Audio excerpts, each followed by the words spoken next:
I'm sitting here with Jess Salman, who is the latest and greatest dance instructor.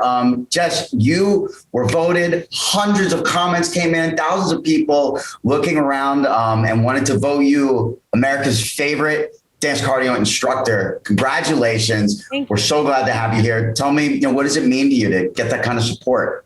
It means a lot. I worked really hard to get where I am, and my students are my most important thing in my life. It's my passion, and I would do anything for them. And I'm so grateful that they were all voting and putting their comments in there, because it's their motivation that keeps me going. And without that, I probably would have retired. I've been doing it for almost 15 years, and I'm getting tired. But with their support, they just keep me going, and I'm getting younger. I'm reversing my age, and everything is better now. Everything is better now. That is awesome. I love to hear that. You had such a tremendous amount of support come through. And here's just some common themes I noticed is one, your music always comes up. People love the music you select. Two, people talk about no one gets away with anything in class. You got to work your butt off. Yep. And three is the amount of sweat that's at the end of there. People really are working hard. Is that the kind of stuff that you're looking for? Extremely accurate. It is a sweat fest. And my music is very weird. I'm known for my global beats. I focus mainly on international sounds, international dance. I teach Bollywood, Indian Bhangra, tribal dance, African dance with African drums, the latest in the African mainstream. And I'm also a belly dancer. So I do a little bit of everything. You name the country, I will bring it to you. That's great. What role do you find music plays in your classes? Well, I'm known to be the weird one. So in the past, I've had people come in that, they're used to hearing what they hear on the radio. They're top 40. So they come in, they hear something that's outside of their norm. They used to walk out. The minute they would hear something international, they would walk out. And I'm going back, some years. But over time, things have changed. The participants have become more diverse. People want different sounds. They want to be able to feel their body move in different manners. And that music, depending on the style of music, that's what's going to move them in different ways. So, for example, we'll take Caribbean dance, Jamaican, the dance hall, that type of thing. It's all lower body. And if you're a stiff person, you're not used to that. That music is going to force you to get low. It's going to force you to work your glutes. You're going to work muscles that you didn't know you had. So it's extremely important to me. And when I put my lesson plans together, it's the sound first, and then the motion that goes with it. Really? Yeah.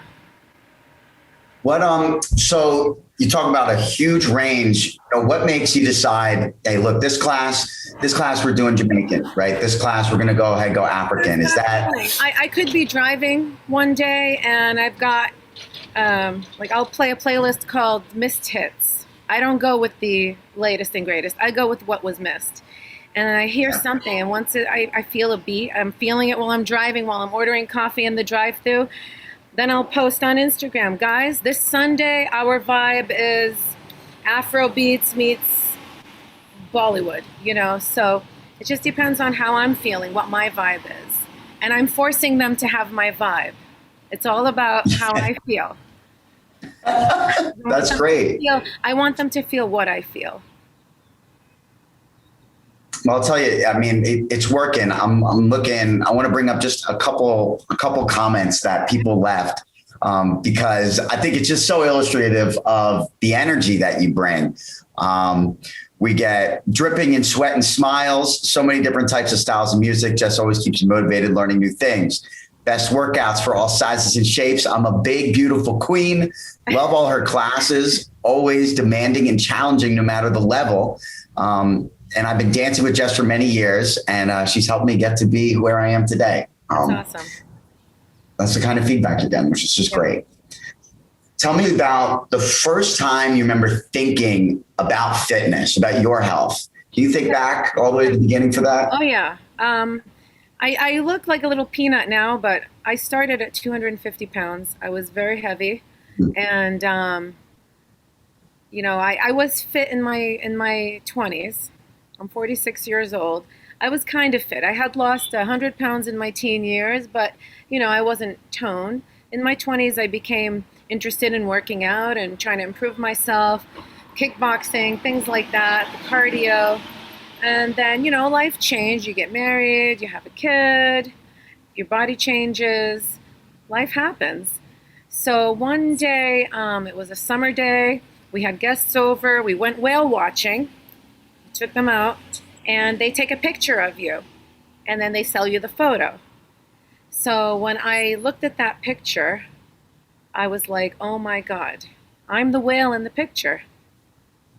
So the next day, I walked into the gym and I saw a girl teaching Zumba, dance fitness. I jumped in, I stalked her for about a month, and then shortly after that, I got certified. So in my days, in my young days, I used to always love weird music and international dance. So Yeah. I would go out with my family. We always went to ethnic parties and things like that. So that's kind of where that mentality came in. And then life took over. I used to have a restaurant, and I would put the music together for the restaurant. Very weird, eclectic stuff. Customers would come in and be like, what are you playing?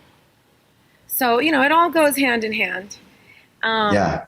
So after I got certified, I just did it as like a self-achievement thing. I wasn't looking to teach. It was just a fun thing. I did it with a friend, and I started volunteering. So I volunteered a class a week, and they allowed me to do that at the gym, which was great. It gave me the practice. I learned how to be nonverbal with clients, because it's not always about yelling at people, and sometimes you can't wear a microphone. It's very high impact. And a lot of times with what I do, the music is so international that you get people that don't even speak English. So you need to be able to speak a universal language. So nonverbal communication. Lift it How do you do that? get it down, go twice, things like that. Next thing I knew, after having the one class a week, I started to have a following. And fast forward some years, I was teaching 25 classes a week of all different abilities, levels. Over the years, I've added on to my repertoire. I became a senior fitness specialist. I'm a specialist in arthritic movement. I'm an aquatics instructor. You name it, I can teach it. But then the pandemic came, and that kind of shattered all of our careers. And I started last year with a brand new studio. A lot of my clients followed me, but I've had to start from scratch, which was a challenge. And just this week, we're finally seeing, people starting to get out and about again. They're feeling free. They just want to live. And I'm hoping that with my vibe, I'll bring that back for them, Yeah. I hear all the time some of my favorite stories about people who make their own break and bet on themselves, and Yeah. you teaching for free. Yeah. That. And I did do that. I mean, during the pandemic, I was live streaming from my basement 5 times a day just to keep my groups moving, and especially my seniors, because especially these guys, they need to move. The minute that they don't move for a day or two, every joint locks up.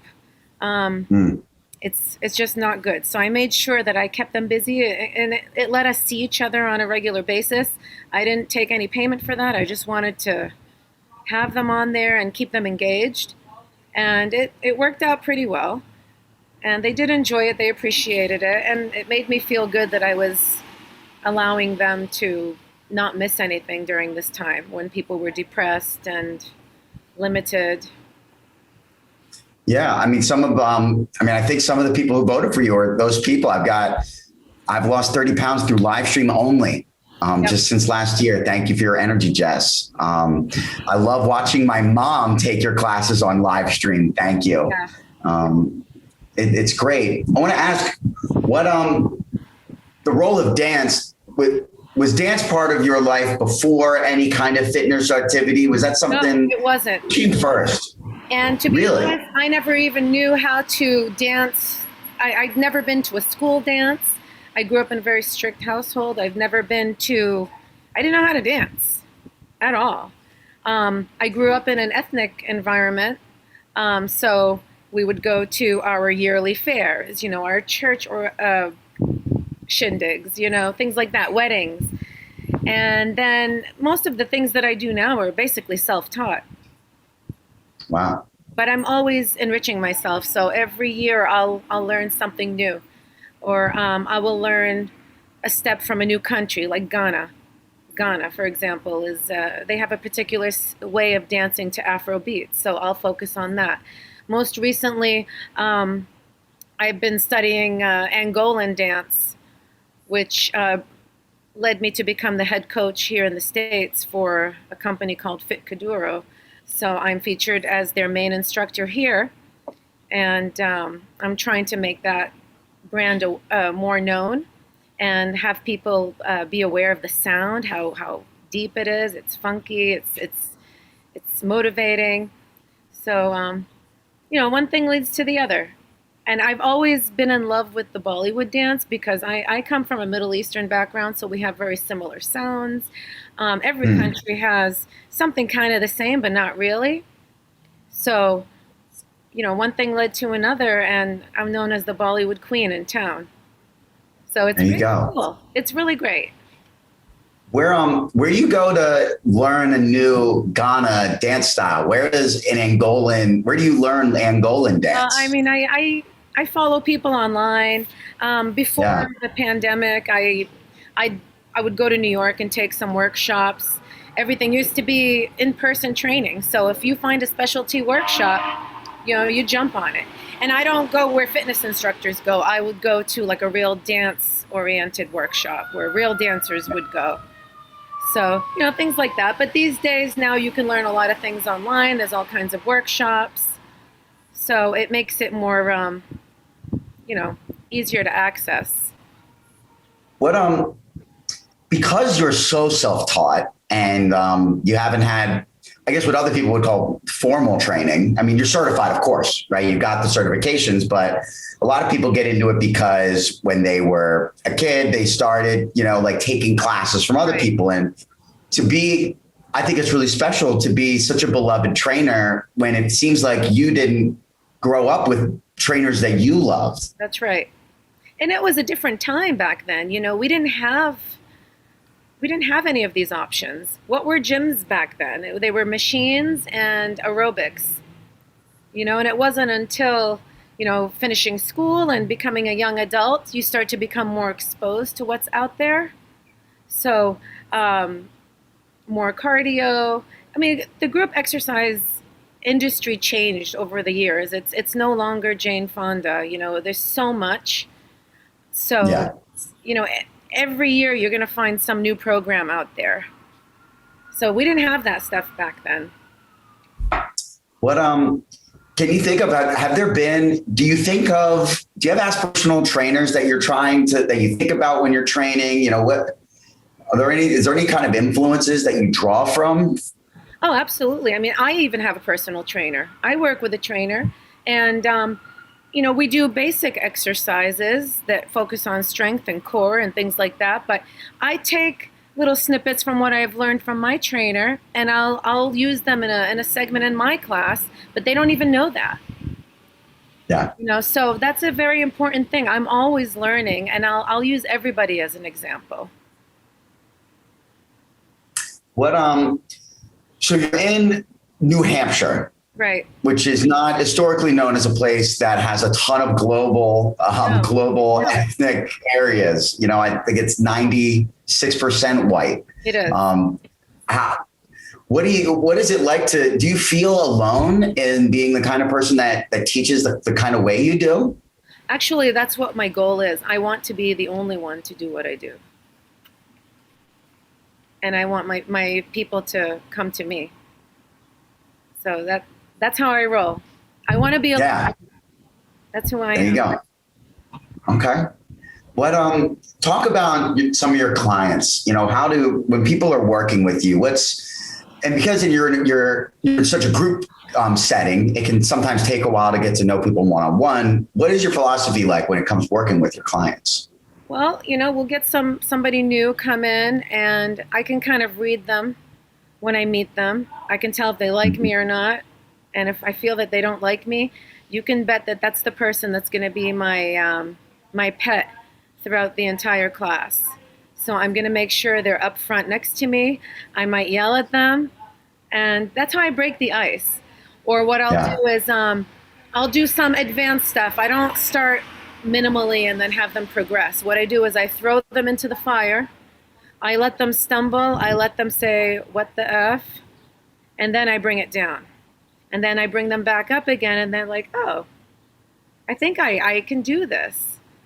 So, a perfect example, we have a male student that's come in to see us. He's the only one. And I could feel that he feels uncomfortable, that he is the only one. I made sure he's my number one right next to me. And he's Yeah. having a great time. Or another thing that I'll do is, because I know that somebody new is going to have a hard time, what I do is I'll add directionals.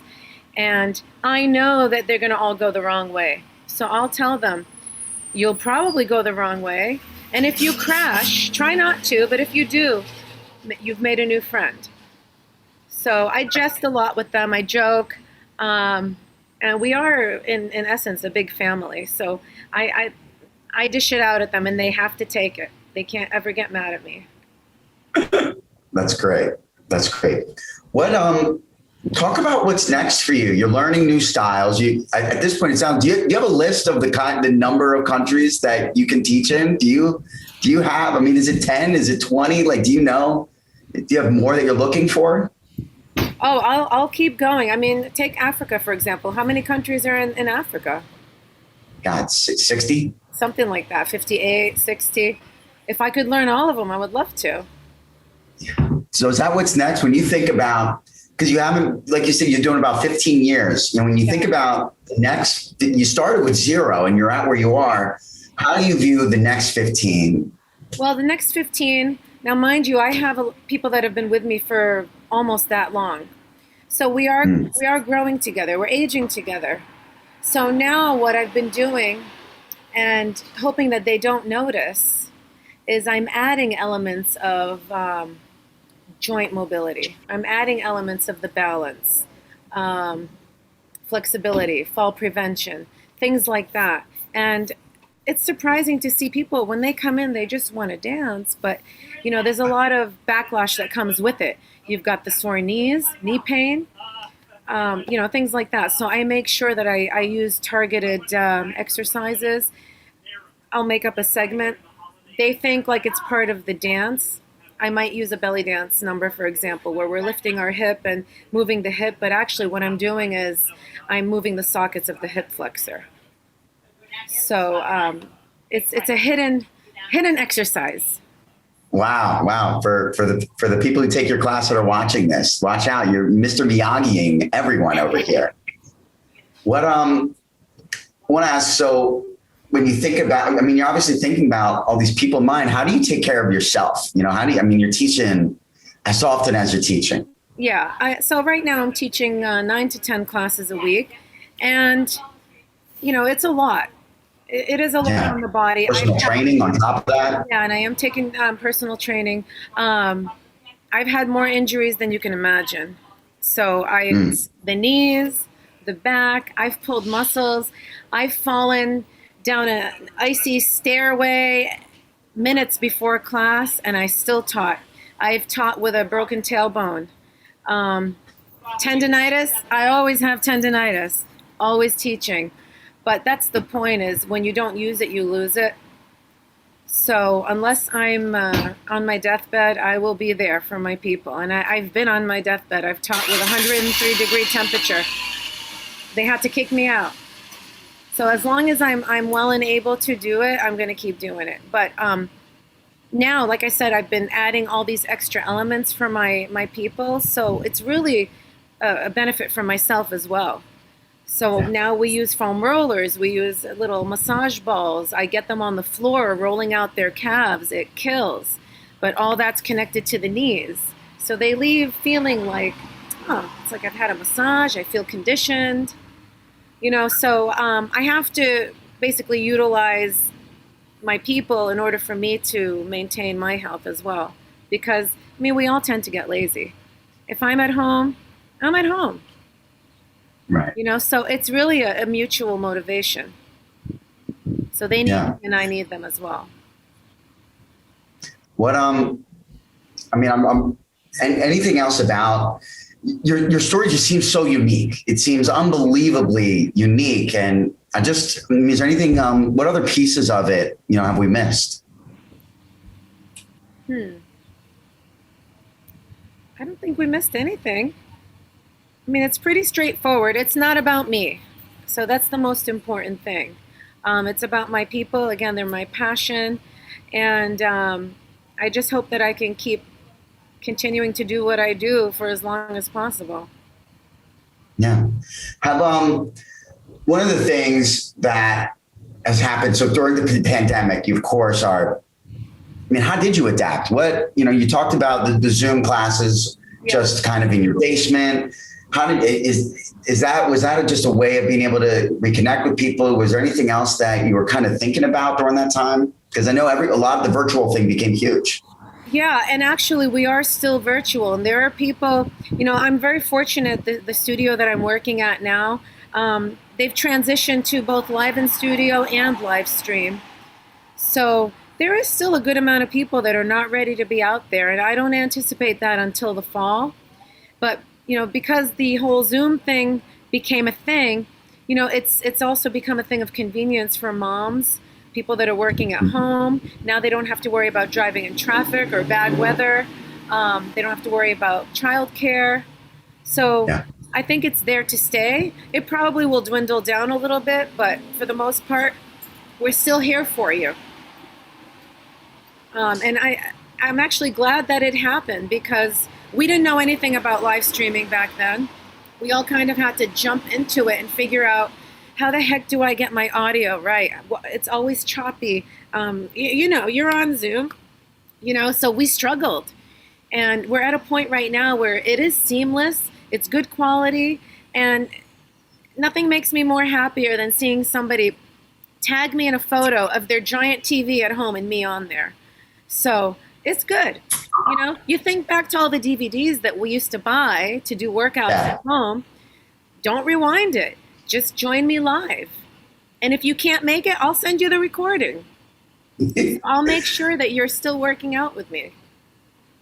I love one of the things that we're really at Burn Along we're betting on is the hybrid is the future, right? There are some companies out there, that they never want you to leave your house, right? They're like, work out in your room with the bike in it and never leave because this is all you need. And the fact is personal connection is always going to matter. And it's just clear that the relationship that you can have with an instructor, when you can actually build it over a period of time, it's so special. I'm sorry, I didn't mean to cut you off. No, please go. I was going to hop on to your comment about the social connection because that was a huge thing that I was always hashtagging social connection. So I was in my old job, I had a huge following of older active adults. So the majority of these folks, and I'm not talking the boomer age, but past the boomer age, so past 50 and 60, these folks really needed to be together. They would come in, they would work out just for that social connection. And when the pandemic came, they lost that. So that was my whole precedence for going online from home, was because I know that these seniors are lonely and now they're not getting out. A lot of them have health issues, they're immune compromised. So it was a huge help to maintain that social connection and keep them sane. And, and that's the same for any age, but we have to focus a little bit more on our older folks. As they get older, they lose loved ones, they don't have anybody. So sometimes that hour a day with you makes their day, and then they can sit and have coffee with their friends, and it fills their day. It makes them feel, that their day wasn't just in a box at home. Yeah, which for a year and a half, especially people in apartments, you're living in a box. And so I just encourage everyone, right? The virtual instruction is amazing for the accessibility. You talked about parents, right? Parents who are like, I can't leave my kid. I can't, for all of the great reasons, right? And we've even got things like, parents who are on the road, right? They're out on work trips and they can now take a class with their kids, and the three of them, four of them can hop on a class together. I actually have some people this week that are traveling, and I reminded them, don't forget, you can log into the live streams. Don't miss a workout. You're right. But the vacation thing is huge. I mean, I love the idea of like, what a great opportunity to really instill that. And I mean, I think one of the things that I've learned a lot from working with instructors and trainers is preventative is always better than responding to problems, right? If you can instill in young children, be moving, right? And you don't even have to use words like fitness and health. It's just make sure you're always moving. Yep, that's right. And many times I have clients that will log into a live stream with their kids. So it's nice because it brings everybody together. Yeah. Jess, if folks want to reach out to you, how can they get in touch? Well, my social media, I'm on Facebook, Dance Fit with Jess, 3 words. I'm also on Instagram, Dance Fit, that's all one word, _with_Jess. Like and follow my page. I'm always posting video snippets. I'm always highlighting new friends. And I'm happy to throw you onto a live stream if you want to join us. That's beautiful. I would love to. America's favorite dance cardio trainer, Jess Salman. Congratulations. I'm so thrilled. It's been great to thank you everybody that voted for me. It's so I'm so touched. I'm so touched. Thank you so much.